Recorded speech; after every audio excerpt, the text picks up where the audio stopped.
क'क्राझार रुपनाथ ब्रह्म सुबुंस्राय देहा फाहामसालिखौ बावैनो बेसरगाव मेडिकेल कलेजजों सरजाबनाय जासिगोन नाथाय बेखौ लानानै BoNSU आफादा गोख्रों हेंथा खालामदों। नंगौ बे समाव साफ्रोमबो क'क्राझार ओनसोलनि सुबुंफोरनि गोसोआव बे बाथ्राया नांदों। मख'नो गोनांदि थांनाय 1954 मायथाइयाव रुपनाथ ब्रह्मनि मुङाव क'क्राझार सुबुंस्राय देहा फाहामसालिखौ लुफुंनाय जादोंमोन नाथाय दिनैनि समाव बेखौ बोखारनानै बेसरगावआव थानाय मेडिकेल कलेजजों सरजाबफानो नागिरदों।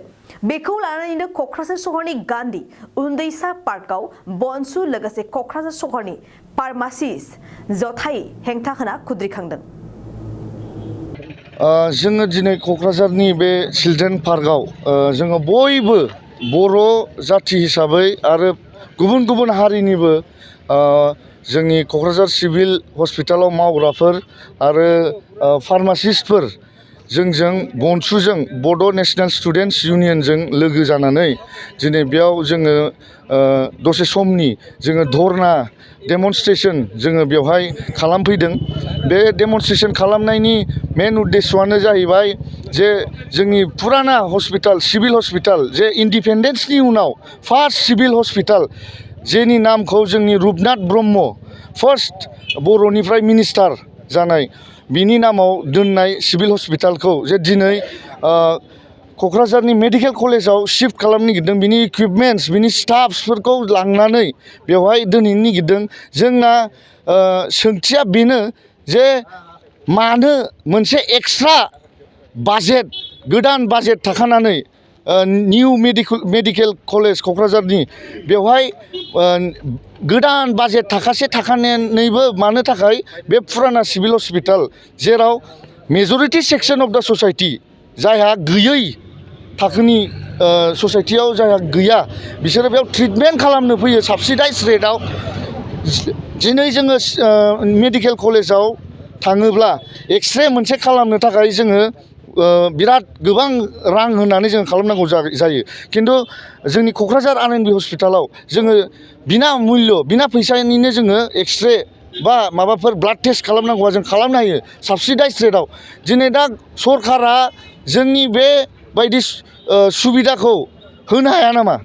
जोंना बेनो कुइसना जे मानो साबसिडाइज रेटआव जों मोनखानाय हस्पिटालखौ मानो बेबायदि लुथों निउ मेडिकेल कलेजखौबो लुथों खिन्थु बेवहाय फ्रेशलि रिक्रुटेड फ्रेशलि इकुइपमेन्ट्स लेटेस्ट इकुइपमेन्ट्सफोरखौ लाबोथों। जे गोदान बाजेट जे बे हस्पिटालनि थाखायनो इसु जाखानाय बाजेट बेजों गोदान इकुइपमेन्ट्स गोदान स्टाफ्सफोर रिक्रुट खालामथों। जोंना बेनो डिमान्डआ जे मालाबाबो जोङो जोंनि बे हिस्ट'रिकेल हेरिटेज सिभिल हस्पिटालखौ जोङो दस्रा जायगायाव जोङो हरनो हाया। मानो होनबा इमारजेन्सि टाइमाव टाउननि मानसिफोर टाउननि खाथि खालानि गामिनि मानसिफ्रा बेवहाय ट्रिटमेन्ट लाहैयो खम सम रेटआव लाहैयो। इमारजेन्सि केसाव बेवहाय फैनानै सुबिदा हिसाबै फैनानै बेयाव ट्रिटमेन्ट लाफैयो। मानो जोङो गोजान बे मेडिकेल कलेज जे इन'ग्रेसनानो जायाखै दासिमबो इन'ग्रेसनानो जायाखै बेवहाय मारै लांनायनि बेबस्था खालामनो नागिरदों सरकारा। दा जों बेखौ गनायनो होयो आरो कन्डेम खालामो जोङो धिक्कार जनायो जोङो जे बेफोरबायदि स्टेपखौ गभर्नमेन्टआ दा लाथों।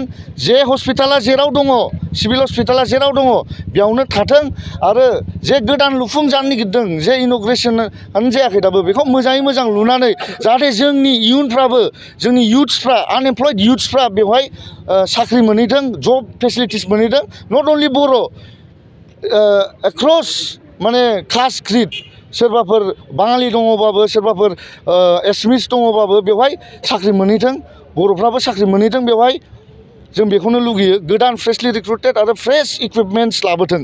जों बाध्य जागोन सरकारनि एगेन्स्टै जोङो धरना होनांगोन। जोङो ज' जानानै जोङो इउनिटि हिसाबै जों दिनै नुनो हादों दिनै बेसेबां मानसि फैदों। नेक्स्ट टाइमाव जुदि बे शिफ्टिंखौ प्रसेसखौ बन्द' खालामाबाथाय जोङो आरोबाव लोब लोब बिनिसायबो बांसिन जों मानसि लाबोनानै राजा लामा जों जथेगोन आरो जोङो टाउन लामाखौबो जोङो ब्लकेट खालामनो हागौ।